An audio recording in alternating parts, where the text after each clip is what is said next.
caucus when I say that preserving, protecting, and expanding your freedom is our guiding principle.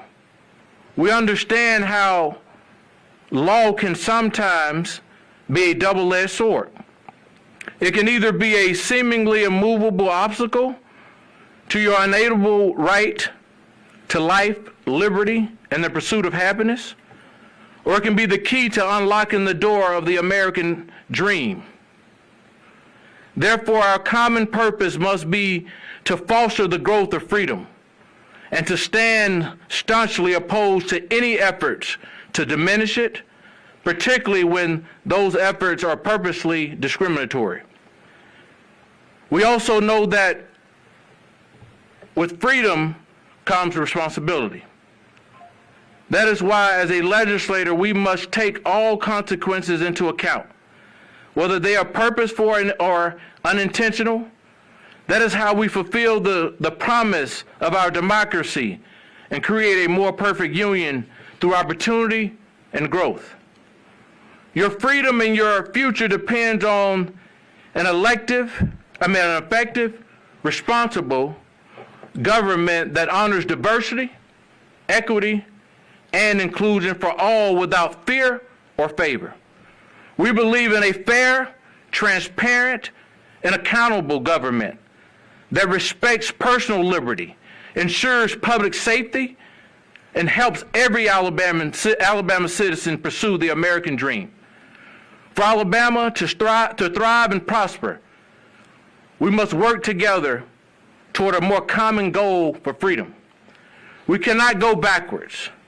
We will not let the obstacles of uncertainty, fear, or hate slow our progress or divide us. The only way to reach these goals is for all of us to stay united together by a common and uplifting purpose to march forward for freedom. I would now like to introduce a staunch, outspoken, and steadfast leader to our march to freedom, our Democratic Caucus Chair, Representative Barbara Drummond. Good afternoon to everybody. I want to make it really clear that the platform that we're unveiling today is one of which that is unanimous for our caucus. We realize that we're in a minority, and I see new faces out there with the media, so I thank you all for coming, and I want our members quickly so that you will know who they are, because they're in this fight. We're in this fight unanimously and together. So can you introduce yourselves just real quickly? Yeah, I'm State Representative Jeremy Gregg. I represent the 83rd District that covers Lee and Russell County. I'm Representative Neil Rafferty with House District 54, Birmingham and Irondale in Jefferson County. Tashana Mars, District 77, Montgomery County. Adeline Clark, District 97, covering parts of Mobile, Chickasaw, and Saraland. Representative Kelvin Lawrence, House District 69. Representative Thomas Jackson, House District 68, Clark, Choctaw, Conecuh, Marengo, Monroe, Perry, and Wilcox, Southwest Alabama. All of the above. Good afternoon. I am Penny McClammy, and I represent District 76, the capital city of Montgomery. I'm A.J. McCampbell. I represent District 71. That's parts of Tuscaloosa, Pickens, all of Sumter, and Marengo counties. Representative Kenyatta Hassel. I represent District 78 right here in Montgomery. Good afternoon. Philip Ensler, represent District 74 right here in Montgomery as well. As you can see, this is our caucus, which is working vigorously. Oh, I'm sorry, Representative Hall. I'm sorry. No problem. Thank you. Representative Laura Hall, House District 19, Madison County. This is a caucus that is working very vigorously to push our Forward for Freedom platform. So if you get no other name but Forward for Freedom, That is what we're standing for in 2025 in this session. I want to thank Leader Daniels because he's been such an awesome minority leader. And thanks to all of our members who share the priorities of the people of their district as we craft our Forward for Freedom legislative platform. As Leader Daniels so eloquently, and if I must say so Martin Luther King style, mentioned, we're committed to moving Alabama forward through wise and practical policies that improve the quality of life, not for some, but for all of us.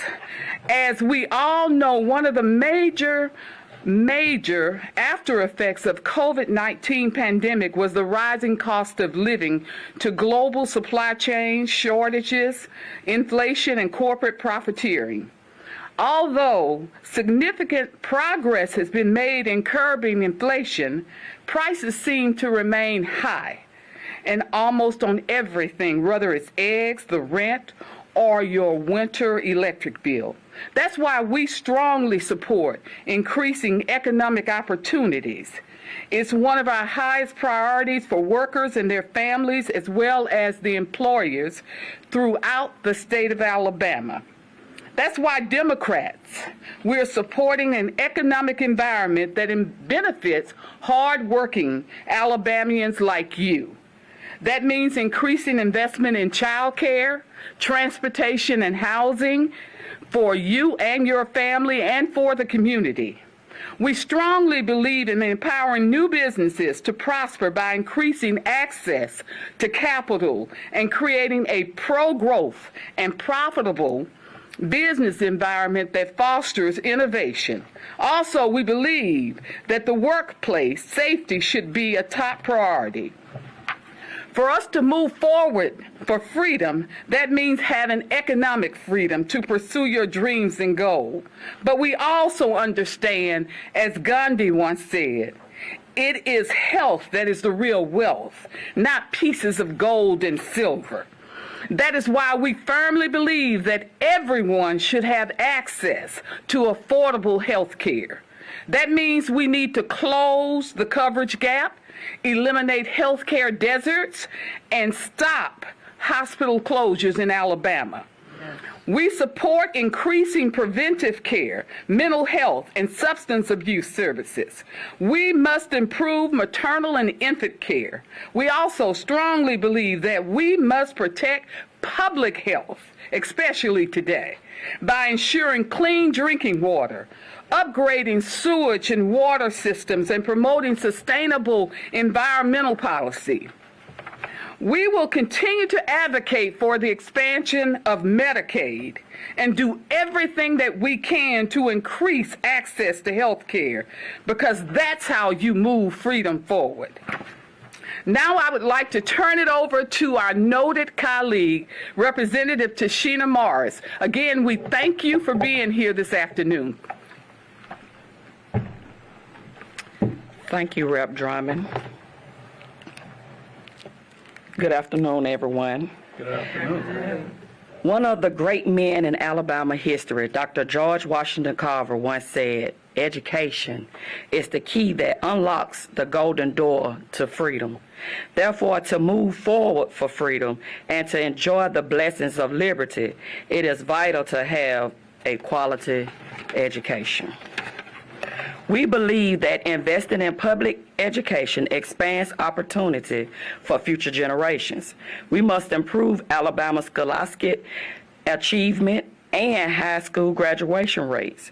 We support increasing pay for educators and ensuring they have the resources and support they need to help children succeed. I repeat, we support increasing pay for educators and ensuring they have the resources and support they need to help children succeed. We must prioritize school safety, violence prevention, and anti-bullying policies. We are glad that conversations have begun to address our state school funding model. But we must support a model in which funds and opportunities are distributed in an equitable manner that does not leave any of our children behind. Last year, we were excited to see legislation passed that allowed for the creation of the Alabama School of Healthcare Sciences in Demopolis. This career-focused school will provide free healthcare education to enroll high school students and put them on a track for successful careers in the healthcare industry. Currently, there are already 3 other specialty schools across the state focusing on fine arts, math, and science, and cyber technology and engineering. This is the type of forward-thinking and innovative approach to public education that we should expand in Alabama. Now is not the time to subsidize private education with public dollars, nor should we be injecting politics into our public education classrooms.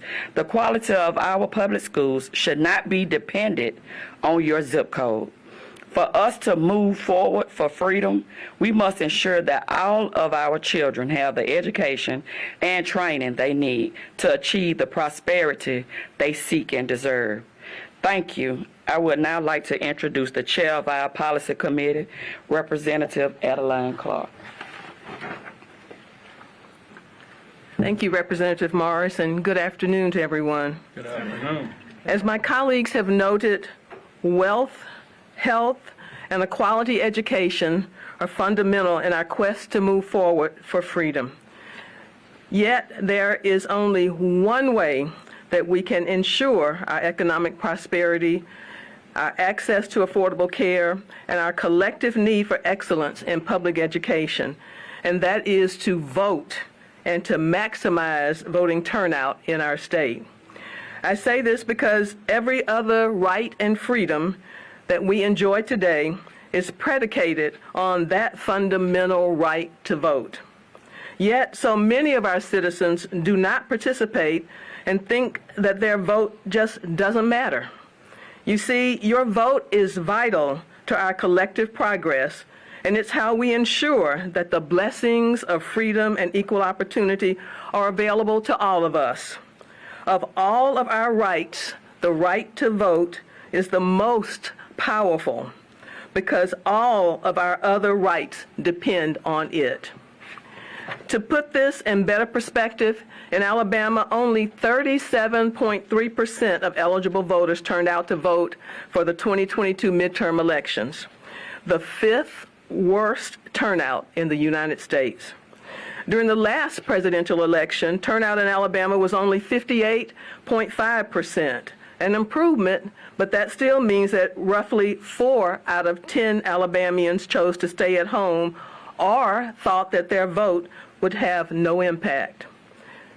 As you can see, this is a problem that affects everyone, regardless of which party you support. To be clear, we believe in maximizing voter turnout because every citizen deserves to have their voice heard. That's why we must do everything in our power to increase voter participation and oppose unnecessary obstacles to voting like voter suppression and gerrymandering. We must make it easier for people with disabilities, the elderly, and those with special needs to be able to cast their ballots without hindrance, restraint, or fear. Furthermore, we must stop the spread of misinformation relating to the security and integrity of our elections. That includes protecting our election workers from harassment and threats of violence. We must always remember that your vote is your voice, and your voice matters because that is how you move forward for freedom. Freedom that honors diversity, cherishes inclusion, and demands equity, so that we may all prosper, thrive, and flourish. Freedom to pursue your dreams and ambitions while solemnly recognizing your responsibility to create a better America and Alabama for generations to come. Exercising your sacred right to vote is the power that maximizes your freedom and makes a better future for you and your family possible. I thank you for listening, and I would like to introduce the illustrious chair of our platform committee, my colleague, Representative Neil Rafferty.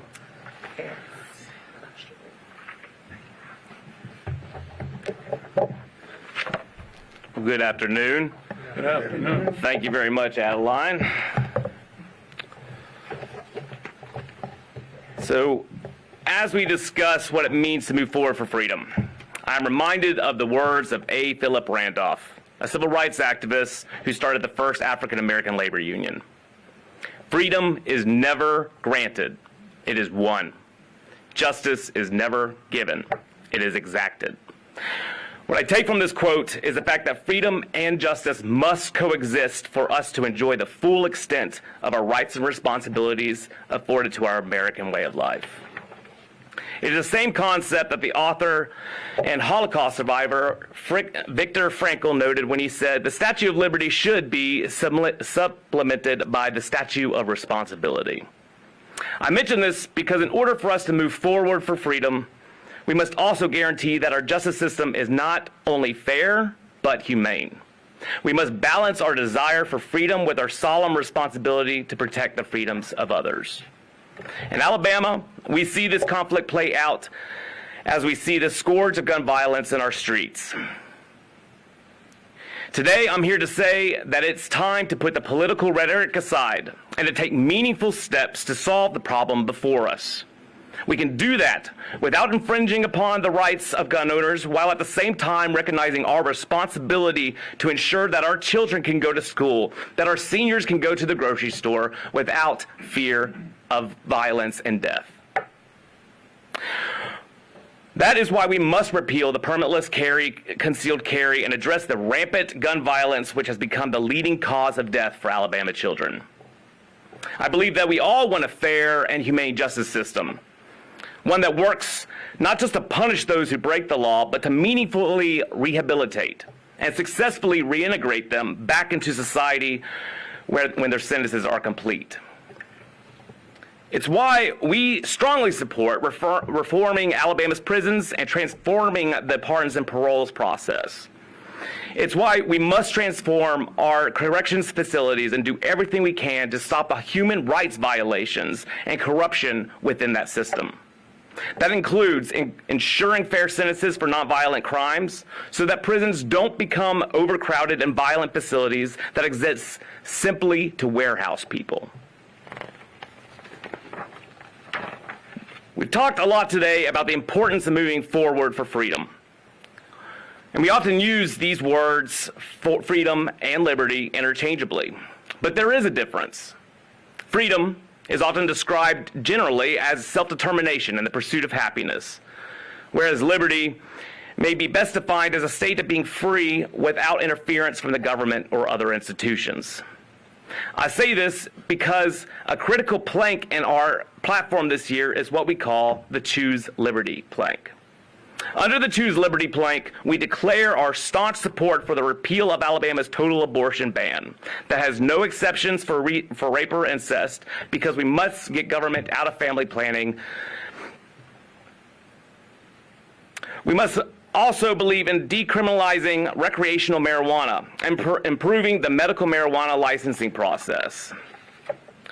Lastly, we must repeal bans on DEI and end systemic discrimination. As Michelle Alexander said in the new Jim Crow, we should not hope for a colorblind society, but instead for a world in which we can see each other fully, learn from each other, and do what we can to respond to each other with love. That was King's dream, a society that is capable of seeing each of us as we are with love. This is a goal worth fighting for. And I'll close by saying this: Alabama cannot afford to go backwards. It's time for us to pull together, move forward, and solve the problems we have before us.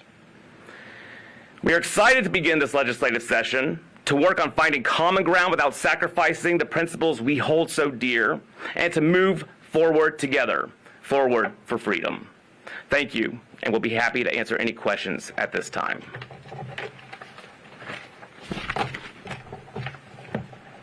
Representative, the other caucus, the Republican caucus, and I think the governor is proposing public safety measures, including supporting a ban on block switches, which has been introduced. Is that enough, or does the state need to do further in addressing gun violence? I will let Phil. And you want to come up here and answer that one? So Philip, you can address the Glock switch. Mhm. Then we want to make certain that we take them separately and not box everything in so that Right. no one's confused. So you can go ahead and address that. Sure. Yeah, I'll just briefly say, I mean, it's, the Glock switch's ban is one of a large puzzle, and it starts with reaching our young people. It starts with conflict resolution, starts with working, to address all the systemic issues, all the inequities that may contribute towards gun violence. The Glock switch ban is just one of many different things that we can do. Echo, of course, what was said by the caucus, that the repeal of the permitless carry was incredibly dangerous, and we hear all from law enforcement, how dangerous that is. And then another one of our colleagues have a gun bill, Representative Hassel. I have HB 23 that would require, for semi-automatic weapons, require permits in the state of Alabama to get our police officers some type of authority to check and see if they have a permit to carry that particular weapon on the semi-automatic weapon. So that's another piece, I believe, that'll help the public safety here in Alabama. Is that handgun and long gun? Yes.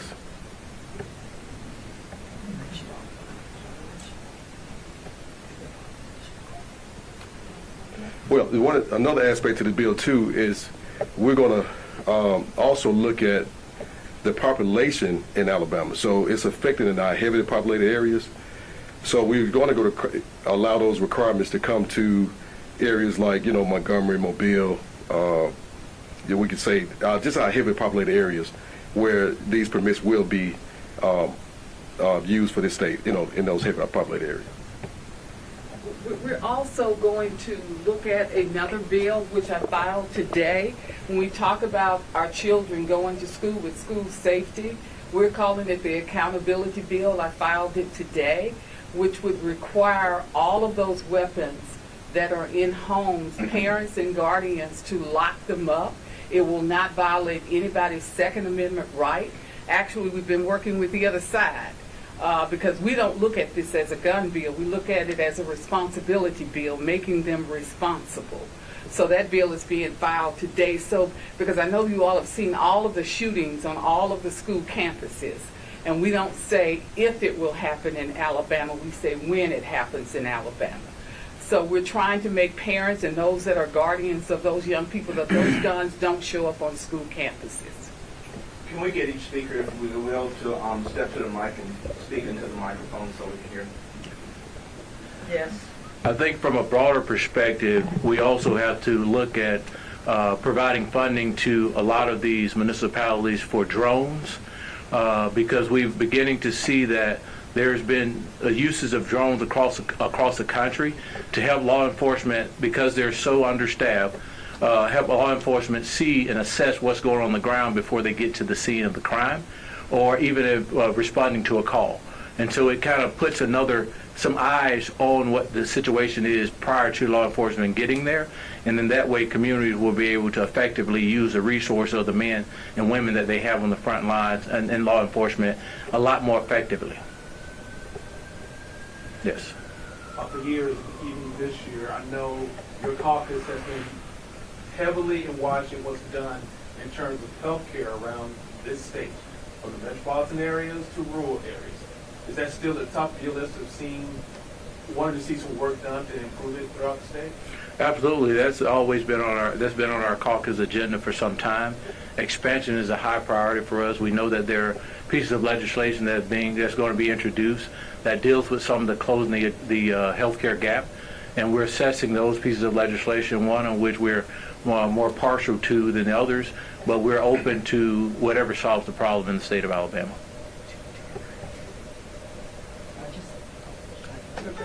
Just a more general question, just to step back. Go ahead and compare and contrast kind of this platform versus what you've done in the past. Is it more conservative, more ambitious? And kind of what has the political environment contributed? How has the political environment contributed to this? And so things that are been on our agenda, that's been on there for some time, stays on the agenda until it's done. As things leave our agenda, we add other additional things, priorities. We do an assessment of the state to figure out what issues, to solve various problems, and that's how we come up with adding certain things to our platform. But we've really had the general basis of our platform since the beginning, since 2017. What are the main issues that you're finding now in Alabama that you need to address, given the topic? So healthcare and employment. I think last year we talked about, we've been talking for years about child care. We were able to finally get a bill to address child care. We're looking at other options. I was on a panel this morning for the Forestry Association, and we talked about, although we moved from 56 to 58% unemployment, there's still a large unemployment folks out there, but there are more jobs than there are people. And then looking at how does AI impact that? The type of jobs and the type of careers that our young people need to go into. And so from an AI standpoint, with the federal level looking at making significant investments in AI, and companies are already integrating AI into a lot of their systems for efficiency, we got to figure out how to create an opportunity for coders. We got to do coding in elementary schools. We got to make certain that we double down on that, middle school as well, and so that we're preparing them for the jobs of the future to support some of the AI that will likely be implemented aggressively within the next 4 years. And healthcare has always been a priority. You see the hospital closures across the state of Alabama. There are hospitals right now that's really barely able to make payroll. That's within our state. Some have had to have a reduction in force in order to keep their doors open and make some adjustments to their status from a federal standpoint, so they can draw down on more federal dollars. And then some of them are just completely offline, and others are right now going to their local government, county commissions, and looking at opportunities like local tax referendums. And so what we're trying to do is speaking to the urgency of expanding Medicaid and closing the gap for healthcare gap in the state of Alabama, so that those people in those communities will be able to have care and will be able to keep their hospitals open. Okay. And one of the other issues that I know I'll be addressing, and my colleagues in rural Alabama will be addressing, is the ability of having ambulance services in our counties. Ambulance services is a real challenge in all the counties right now. We're having these counties that do not have hospitals, they are also not able to get ambulance services in these counties as well. So that has been a real issue in rural Alabama, and it'll be one that I'll be addressing along with the rural caucus, because that's not a West Alabama, or South Alabama, East or North Alabama issue. It's actually a rural Alabama issue, but I imagine it could also be a part of an issue in urban America also. So Representative Morris had said that now is not the time to inject public tax dollars into private schools. So I was wondering if there's any efforts this session to perhaps repeal or even amend the Choose Act. There'll be a surprise. I can't talk about it right now. But there will be a surprise coming within the next couple of weeks. And to address your issue about the platform, we've been really focusing on the issues that impact Alabama, and some of the issues that are in dire need that needs to focus in Alabama at the federal, national level are not necessarily priorities to them. And so we're only prioritizing things that are impacting the communities and the people that we represent. We don't have a cookie-cutter approach to it. We are focusing based upon data and what's going on in our local community and how communities and how it's impacting it. And so we don't get our instructions, our platform from the national level. We focus and come up with the platform based upon the needs of the state. And so we don't really engage in whatever's going on at the federal level from a Democratic Party standpoint. There are issues that they prioritize, but we prioritize the issues that directly impact people within the state of Alabama. Oh, that begs some other questions. Which one you just wanted to do? Okay. Earlier you talked about playing defense, obviously, with the shakeup that happened in November nationally. The pieces of legislation that I've seen filed currently in the state on the other side of the aisle, it hasn't reflected, I guess, the confidence of people who feel like they won the White House and won the Senate. What defense are you anticipating having to play coming from them as you move into second? Well, as the noise get louder, the people in the state of Alabama start to hear it. And a lot of legislation, the pressure from constituents, from a party standpoint, sometimes become a focus of that particular representative or senator. And so I anticipate pieces of legislation that deals with immigration and other issues coming up. I've heard the conversations, and so we'll be looking at any piece of legislation that's coming from the federal. That's the noise from the federal level is impacting in the state level, and I don't know exactly. I can't tell you exactly what that's going to be, but I anticipate to play some extreme defense based upon the conversations I've heard this weekend and conversations I've heard over the last couple of weeks. Yes. We're looking forward to NAEP scores coming out tomorrow, National Assessment of Education Progress. Investments in education, would that include, would y'all be supporting investments in Literacy Act and Numeracy Act, specifically on math and science? Absolutely, and I think Representative Drummond, I'll let you kind of address that particular issue, but yes. Well, if you look in the past, we have supported both of those initiatives. But when you look at the NAEP scores, we're interested in looking at them because we're working on right now changing the formula for funding education, going to a more of a student-based formula. And as we know, the devil's always in the detail. We have not seen legislation. But if that legislation is going to go into Demopolis or into Clark County or into those very hard-to-fill schools where that student needs something, it certainly is going to be something that we're going to give a lot of look at. But we have attended, I think Representative Lawrence and Representative Daniels and I are both on ETF, and we've been working on this since May. So that is one thing that we're looking at very strongly, because when you talk about the Choose Act, we're sort of tired of all the time we're looking at things and it's taking away from public education and not going to that student and that student-specific needs. So we're excited. At our last meeting, most of the members talked about a hybrid model where we sort of phase ourselves into this new student-based formula. So we're really excited about that. We have money because when the federal dollars came into Alabama, we put away some of that money. So we're going to be able to do a hybrid model that we can sort of start funding some of those very, very needed areas and then work our way out of the foundation program. So that is something that I think is very, very important to the state of Alabama. And I think as a caucus, we always look at education issues. They should not be political. All of our kids should be progressing. And when you look at those scores when they come out, I know for me, I'm always somewhat saddened because right now the money is not going to the student who needs it the most. So we're looking at changing that formula. And I would also follow up on, we do believe with the chart of the Choose Act, we want to make certain that there are some guardrails on it for some accountability to make certain that if we're making investments in an area, we need to understand the outcomes.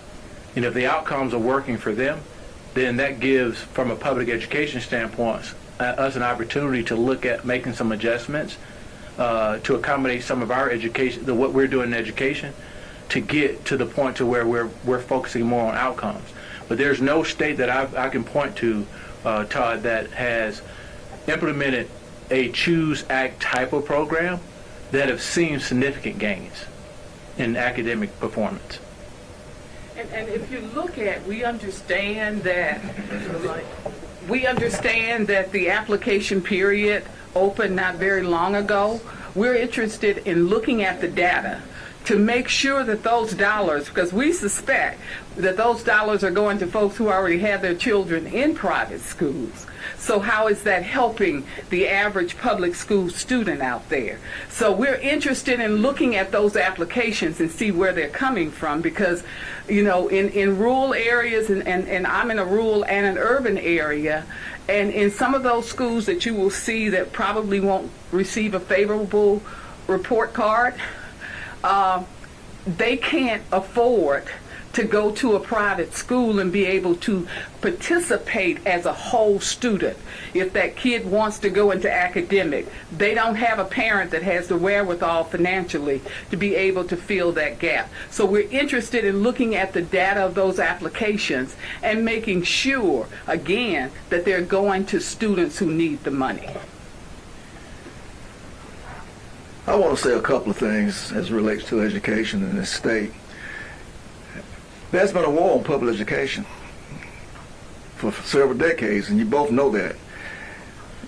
And what we've heard even from Lieutenant Governor, that we're going to privatize education in the state of Alabama. Now, I came through Jim Crow. I'm probably the only person here that came through separate but equal educations, two school systems. And so it looked like we're trying to go back instead of going forward together. And this Choose Act is what it's doing. It's going to take money from the schools that need it the most and take it to a private entity in the state. And then they choose who comes. And what happened to the school that's being left out? What happened to those children that has no choice? So this is where we are. And as Dr. King has said, there's some difficult days ahead, but we have to come together to plan a solution forward to make Alabama and education number one. And two, we got to move the obstacles that's been blocking our view and help us that we can elevate this state to a level that we can be looked upon as progressive rather than down as a state that you don't want to be a participant of. When you leave this state and people talk to you, man, you from Alabama? What's wrong with you? What's happening there? Just about now what's happening in the nation is what's going on here. Last week has been one of the terrible weeks for the state and the nation. All these executive orders taking away progress that's been made over the last 3 or 4 decades. And I'm finished, but this is where we are. We got to move the obstacles, take the blinders off, and look at each other as who we are, people, not as skin color. Thank you. I don't know if you've had a chance to look at it, Minority Leader, but the House Republicans' Alabama values agenda, is there anything in that raises concern for you or any other Democratic Party members? You know, sometimes there are things that are thrown, there are carrots out there to make you kind of, I just don't see any legislation. I'll wait to see the legislation, as I mentioned before, is based upon that particular platform. It really didn't tell me a whole lot. And so I'll wait to see the legislation. So as they mentioned, the devil's in the details. And right now, I didn't really see a whole lot of teeth inside of what was presented, what I read on Yellowhammer yesterday. I didn't really see a whole lot of teeth. So I'll be waiting to see exactly what their focus is. I looked at the immigration. Let me say this about immigration. If we, as a state, have a high unemployment rate in the state of Alabama, if you start focusing on deportations and other things, then who are you going to have left to work in certain areas, in certain jobs? The hospitality industry and other industries where individuals that have come to the state to provide get an opportunity for them and their families. And so I think that one of the things that we have to look at is we have to look at the risk versus the reward. And as I mentioned before, we don't really pay a whole lot of attention to kind of the federal, what they're doing on the federal level, but when it impacts the state, we do. And right now, the immigration issue will be impacting our state, and I hope that my colleagues on the other side don't introduce legislation to reflect the the executive orders, to try to appeal from a national standpoint. Hopefully, I haven't seen any pieces of legislation that speaks to that, but I'll wait to see kind of what happens. So I wouldn't want to go into detail on the attack until I really see exactly what's going to be introduced. Let me get with him and then I'll talk to you. Yes. Going to the Republican agenda again, comparing it to y'all's, there is some overlap with investing in public education, also job creation. Is there any common ground that can be reached this session on those two topics? aside from the modernizing of public education funding? Well, I think last year's agenda is going to hurt the funding for this year's agenda. When you talk about the CHOOSE Act, and you're talking about $100 million now, and then the cap comes off. And so what is it going to be another 2 years from now? And so it's interesting to talk about being supportive of public education close to qualifying in June, or in May, during an election year. But the actions last year certainly didn't tell me that there was an excitement about public education. So you can tell me something, but your actions is what I'm going to go by. So I'm not going to fall for the, as we say in my community, okie doke. As far as job creation, any ideas on the platform that you all have for job creation? Well, from a job creation standpoint, as I mentioned about AI, and I have colleagues that serve on the AI task force, and so there will be legislation brought or recommendations brought about AI. I think that we have to shift our focus on workforce development and workforce training to be reflective of where the investments are going, the private investments and the public federal investments that are going. So right now, there are tariffs being put on certain countries. And so I know that there's a shift for U.S. investors as well as Chinese investors to go into Southeast Asian countries. So therefore, they're shifting the manufacturing focus into other countries that don't have the tariffs. And so looking at the jobs that will be created, or the things that we'll need to do here, is going to depend upon where those investments are going. Because if the manufacturing investments are going in these areas that depend on how much those investments are, then it's going to be impossible for us to have a real manufacturing presence outside of the presence that we have in the areas that we're focusing on. I would suspect that medical supplies, a lot of product development will be in those Southeast Asian countries because because of where the private investments are going. And so for us, I think that AI, we have to double down on the AI from the elementary school all the way up through higher education. All right, this will be the last question. Mr. Leader, I know several people have said in between sessions and now, but there's not much of an appetite this session about gaming and gambling. Now, it was something that a lot of people have talked about across this state for years, and are still asking, when are we going to get a chance for ourselves to talk about it and vote? You didn't mention it in your plans as of right now, but if it was to come up, are you and your caucus ready to react to it in case it does? Here's how I'll respond to you, Randy. We had it on our platform last time, and we pushed it out of the House. It remains in the Senate, and that's where it died. And so until the Senate decides that they want to prioritize it, we're not going to even think about it. Thank you. Thank you. Thank you. You sold these lights, man. I'm not your